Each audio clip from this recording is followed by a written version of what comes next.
한 7년 동안 우리 YDC를 사랑으로 섬겨주셨던 우리 구봉주 목사님 이제 담임 목사님이 되셔서 또 우리 정말 의미 있게 2018년도 한 해를 마무리하는 이 귀한 마지막 주일날 우리들에게 귀한 말씀, 은혜의 말씀 허락하시는데 우리 목사님 올라오실 때 우리 환영의 박수로 목사님 맞이했으면 좋겠습니다.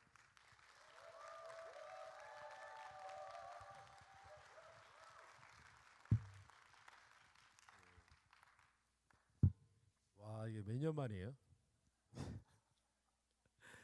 아, 이렇게 모니터 스피커 조금만 올려주시겠어요? 예, 조금만 올려주세요. 모니터 스피커를. 할렐루야. 세월이 참 빨라요. 벌써 2018년도가 이제 끝이 납니다. 저도 우리 YDC를 섬기다가 이제 감사하는 교회 전체를 섬기게 되었는데, 정말 세월이 너무 빨라요. 너무 빨라요. 여러분, 젊음이 지금 그 자리에 머물러 있는 것이 아니에요. 후딱 지나가요. 벌써 흰머리 보이잖아요, 저기. 아닌가요? 여러분, 제가 먼저 저 축복기도 하고 제가 말씀을 전하도록 하겠습니다. 오늘 임직 받으신 분, 우리 팸 리더 그리고 새로운 팀장 이렇게 직분을 받으셨는데 제가 그 축복기도 하고 제가 말씀을 전하도록 하겠습니다. 기도하시겠습니다. 하나님 고맙습니다. 감사합니다. 우리에게 섬길 수 있는 특권 주셔서 감사합니다. 하나님을 섬길 수 있다는 것, 주님의 몸된 교회를 섬길 수 있다는 것이 하나님 축복인 줄 압니다.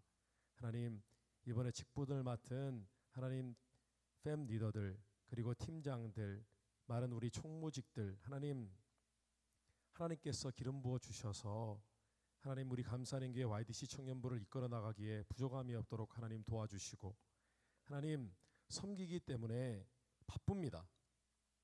그러나 하나님 바쁜 가운데서 오히려 여유를 가질 수 있도록 하나님 도와주시고, 열심히 섬기기 때문에 더 많은 축복, 더 많은 기적을 경험하게 해주십시오.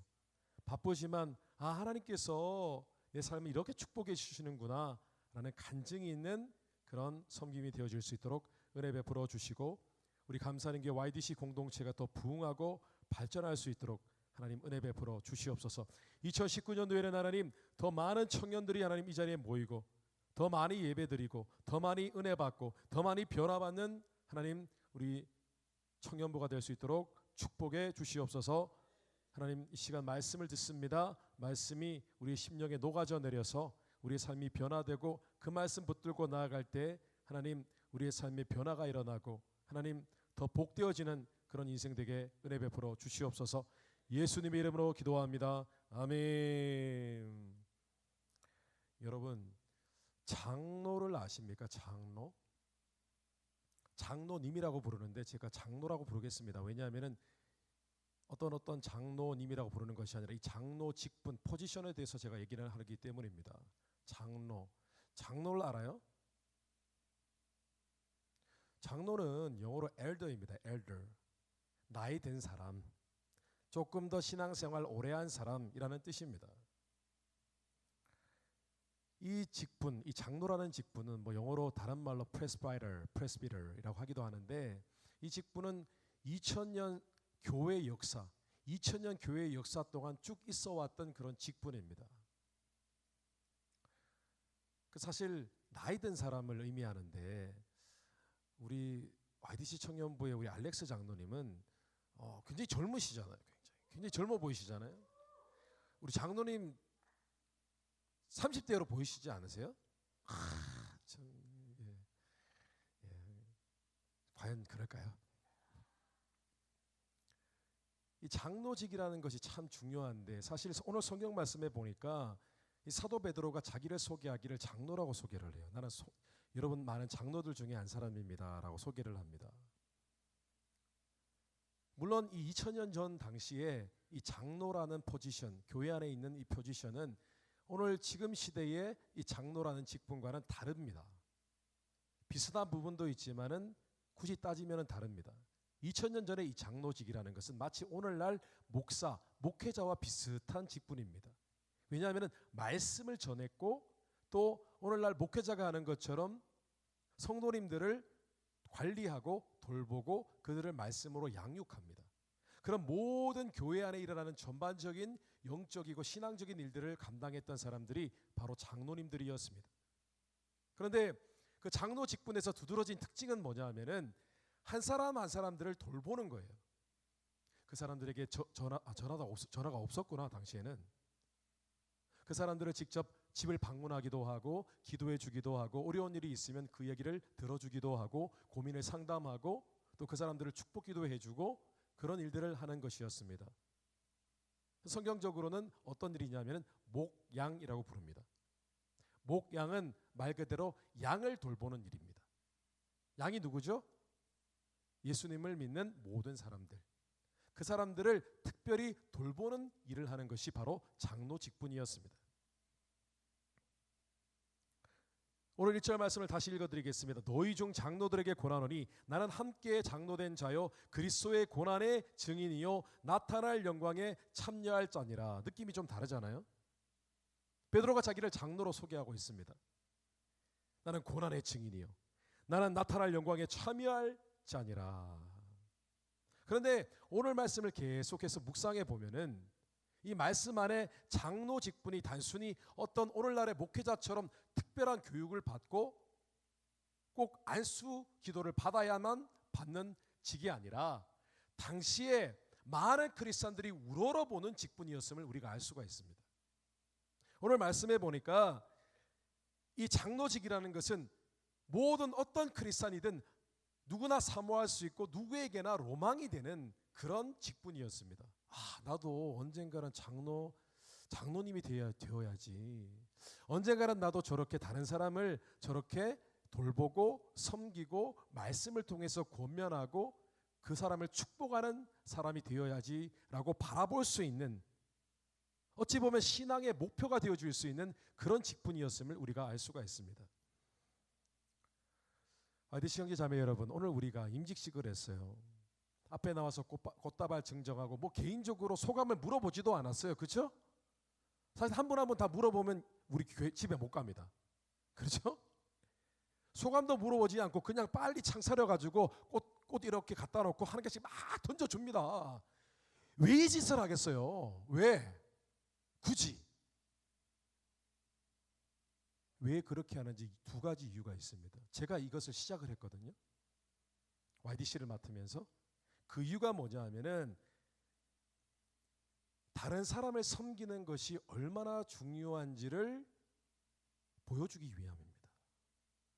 이들이 앞으로 1년 동안 열심히 섬길 텐데, 우리 믿음의 형제자매들을 섬길 텐데 그들의 모습 얼마나 귀한지를 여러분들에게 보여드리고, 또 하나 여러분들도 그런 리더의 자리, 그런 섬김의 자리를 탐내고 욕심내라는 의미입니다. 여러분도 그 자리에 대해서 소망함을 가지라는 의미에서 임직식을 하는 거예요. 뭐로 예배 시간에 중간에 끼어서 저렇게 하겠어요? 우리가 섬기는 것 정말 대단하죠. 그런데 하나님 앞에서는 꽃다발을 받을 자격이 없어요. 하나님이 꽃다발을 받으셔야죠. 그런데 그 일이 또 가치가 있어요. 다른 사람의 영혼을 돌보는 것, 양육하는 것, 섬기는 것만큼 귀한 가치가 없어요.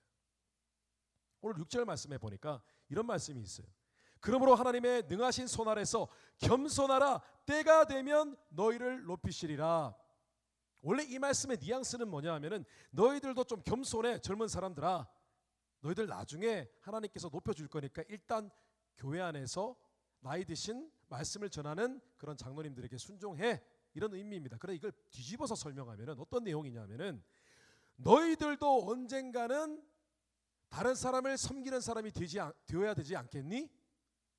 너희들도, 청년들아, 너희들도, 젊은 사람들아, 언젠가는 그런 자리에 서서 교회를 지도하고 인도해야 되지 않겠니? 그런 의미입니다. 그러므로 여러분, 우리가 우리의 신앙의 성장과 성숙의 가장 큰 목적은 여러분이 장로가 되는 것입니다.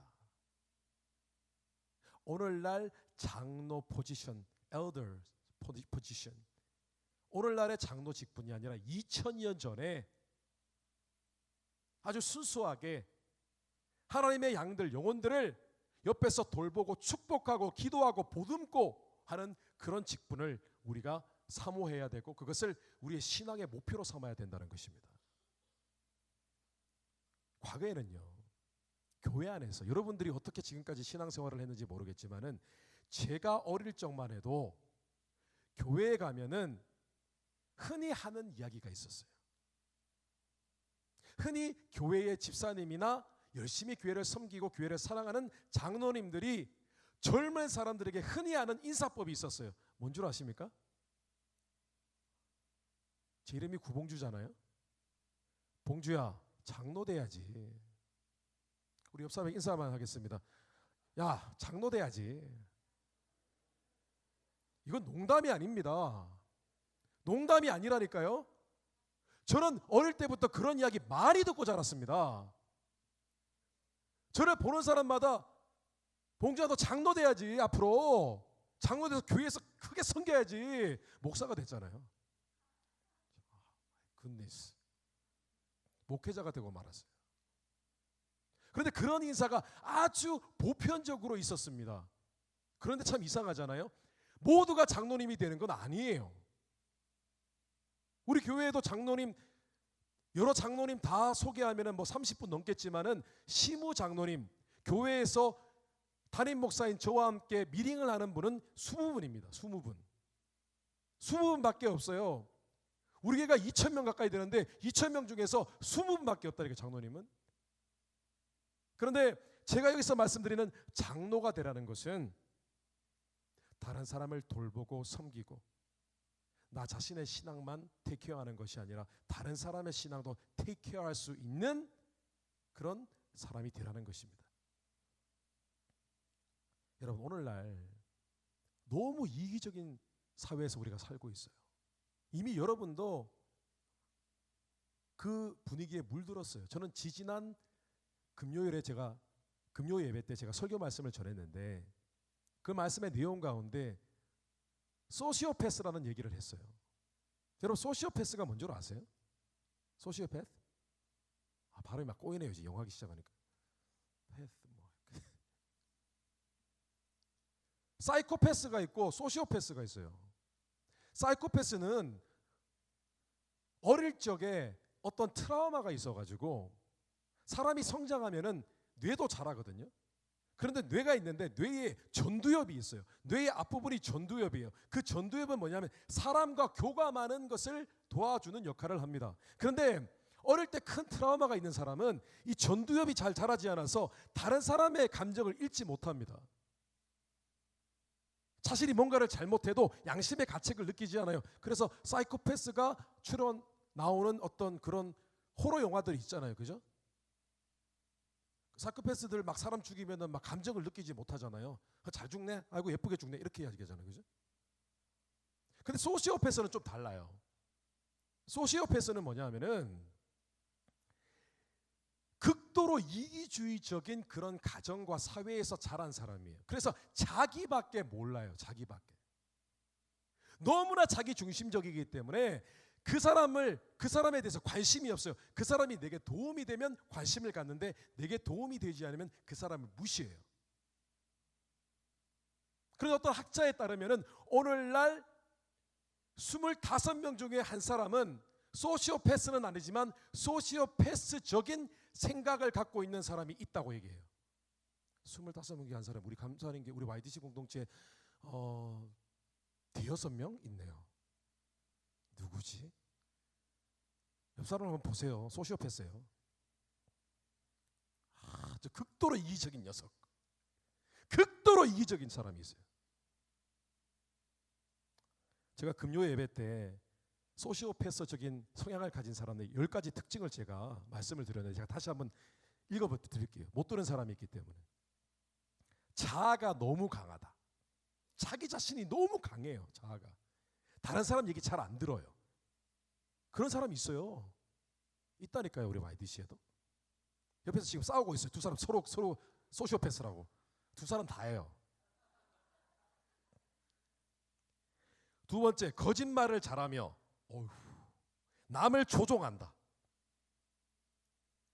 다른 사람의 감정에 공감하지 못한다. 이런 사람 많아요. 막 슬픈데 본인은 막 웃어요. 피식피식. 있다니까요. 보세요. 후회나 수치를 느끼지 않는다. 무섭거나 위험한 상황에서도 불가사의할 정도로 차분하다. 다리 부러지고 막 그런데 부러졌네? 무책임하게 행동하거나 지극히 충동적으로 행동한다. 친구가 별로 없다. 아이고 이제 큰일 났네요. 친구가 별로 없어요. 친구 없는 사람 있다니까요. 가만히 보세요. 그러면서 사실은 친구 없는 사람들 보통 물어보면 왜 친구가 없는지 물어보면 뭐라는 줄 아세요? 그냥 나랑 혼자 있는 게 편해요. 그거 이상한 거예요. 친구 없는 사람 소시오패스예요. 자기 중심적이에요. 그거는 좋은 게 아니에요. 또 있습니다. 피상적으로만 매력이 있다. 무슨 말인지 잘 모르겠어요. 별로 매력이 여러분 소시오패스 아닌가 봐요. 쾌락의 원칙에 따라 살아간다. 사회의 규범을 쉽게 무시한다. 눈빛이 강렬하다. 요건 저한테 해당되는 얘기인 것 같은데 눈빛이 강렬하다.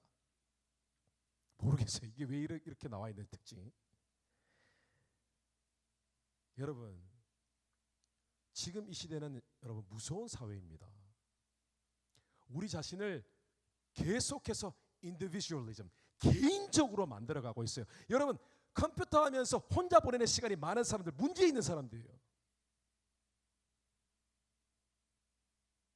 그런 삶을 살게 되어지면 여러분 소시오패스적인 그런 사람이 돼요. 그렇게 되면 결국은 자기를 위해서 살게 돼요. 그러나 성경 말씀이 증거하는 것은 자기를 위해 사는 사람이 아니에요. 자기를 위해 사는 사람은 천국 갈 사람이 아니에요. 여러분 천국에 걸맞는 사람이 아니라고요. 천국에 못 간다는 얘기가 아니라, 또 오해하지 마세요. 이런 얘기하면 또 어디 가가지고 목사님이 조금 개인적이고 그런 사람 천국 못 간다더라 그런 얘기하는 사람이 있다니까요. 그 얘기가 아니고 천국 백성의 모습에 어울리지 않는 모습이라는 거예요.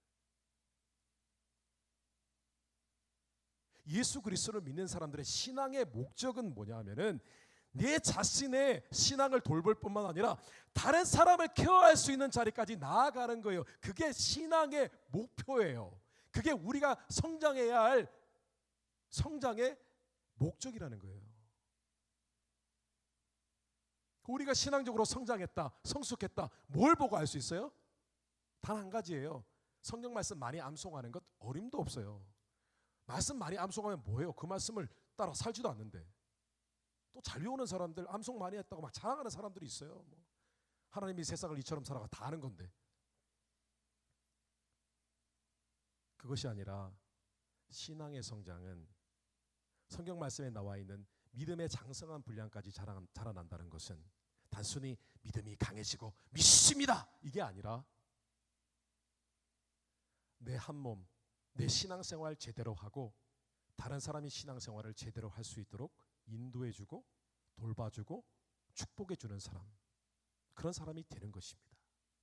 그런 모습이 보여질 때 그 사람을 우리는 신앙적으로 성숙했다, 성장했다고 말할 수 있는 것입니다.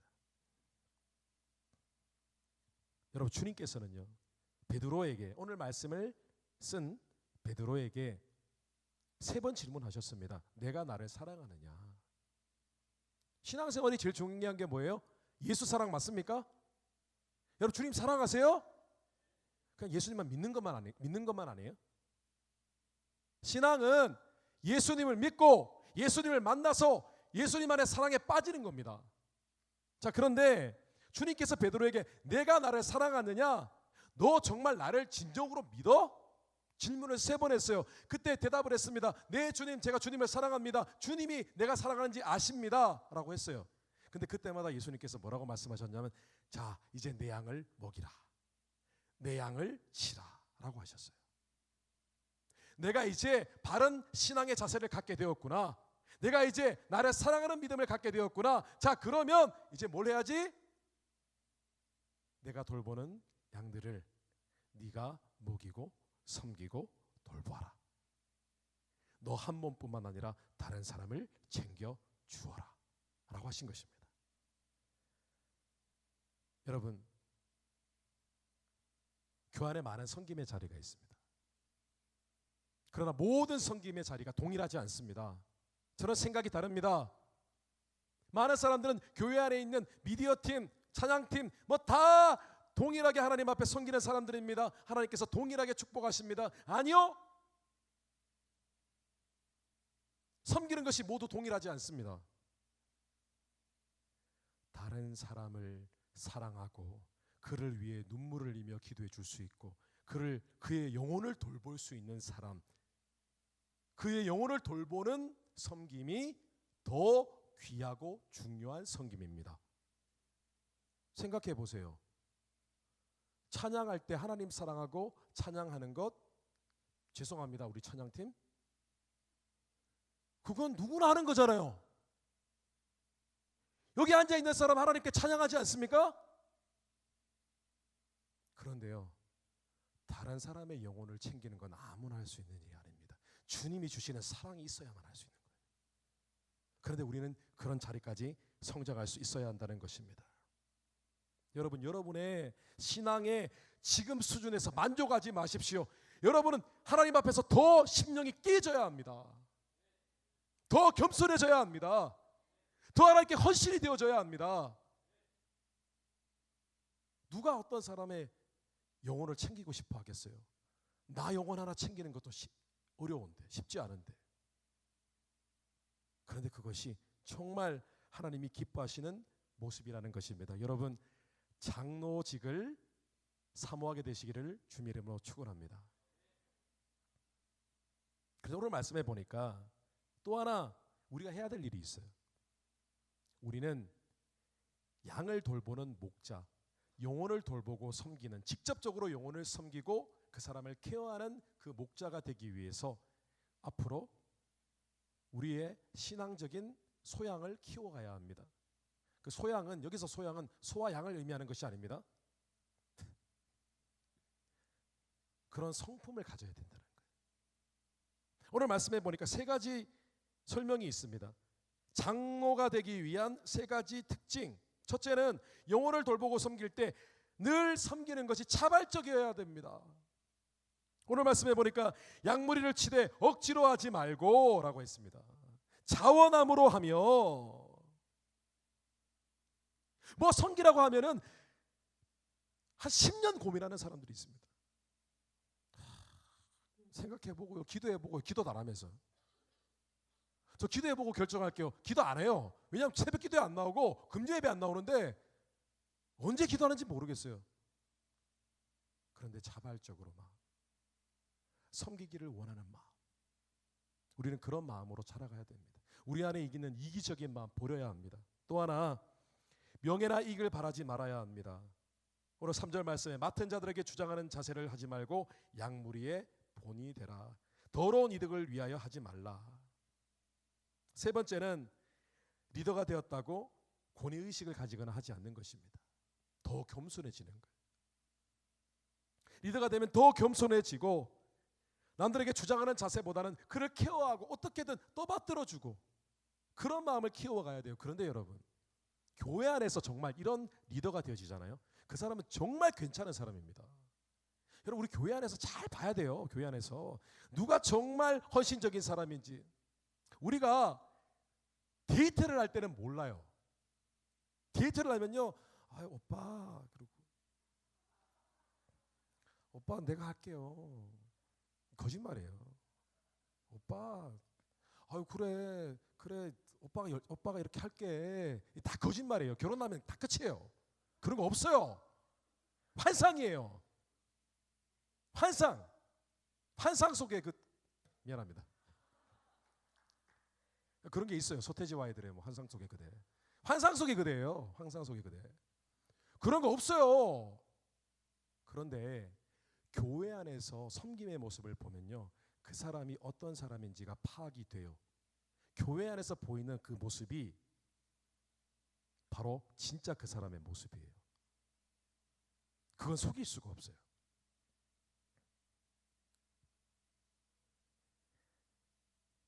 여러분, 우리 감사하는 교회에 제가 7년, 지금 이제 7년을 섬겼는데, 우리 YDC 공동체 7년을 섬겼었는데, 그 섬긴 가운데 팸 리더가 수없이 많았을 거 아니에요. 그렇죠? 지금까지 엄청나게 많은 팸 리더들이 있었을 거예요. 근데 그 중에 전설의 팸장이 있어요. 뭐 영화에 전설의 주목도 있던데, 그죠? 전설의 팸장이 있어요. 제가 생각하는 저만의 전설의 팸장이 있다니까요. 누군 줄 아세요? 우리 신현도 전도사님 아내이신 우리 신진지의 사모님이에요. 왜 이름을 밝히냐고요? 전도사님 아내니까요. 뭐 속일 필요 있어요? 숨길 필요 있나요? 전설의 팸장이에요. 패머니 오면은 떠나질 않아요. 늘 전화하고 늘 케어하고 그들을 위해 기도하기 위해서 늘 금요 예배에 참석하고 늘 기도하고 늘 섬기고, 그래서 전도사님하고 결혼했잖아요. 서로 맞을 수밖에 없죠. 주님 안에서 서로의 헌신이 검증이 되었는데 결혼 생활 잘할 수밖에 없죠. 잘하고 있나요, 전도사님? 내가 거짓말하면 안 되니까 얘기했는데 알고 보니까 아니야. 그러면 어떡해요?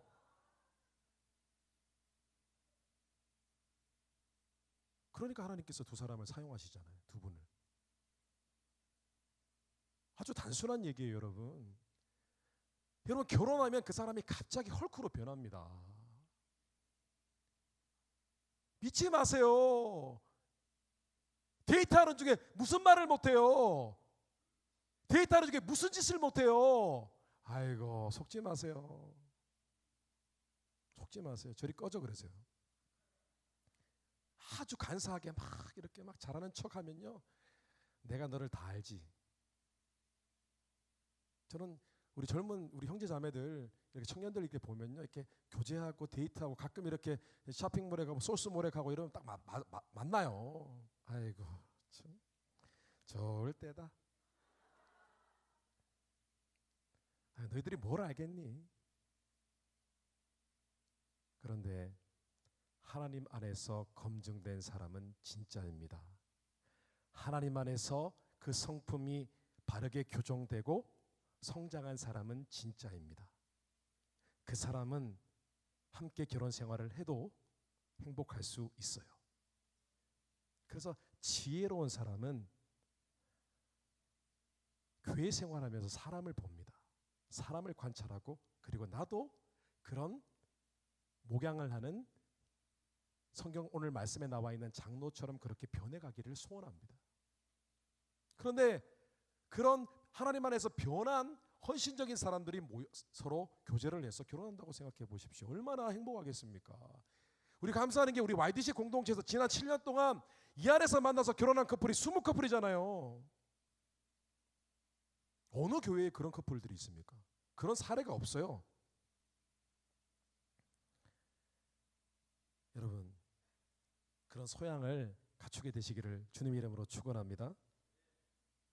그런데 그런 영적인 소양을 갖춘 그런 리더가 되기 위해서는 여러분, 먼저 오늘 말씀해 보니까 먼저 그런 리더들을 바라보고 롤모델을 삼고 또 그 사람에게 먼저 순종할 수 있어야 된다고 그렇게 말씀하고 있습니다.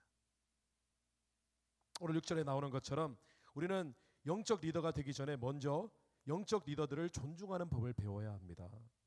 여러분, 이번에 팸이 바뀌잖아요.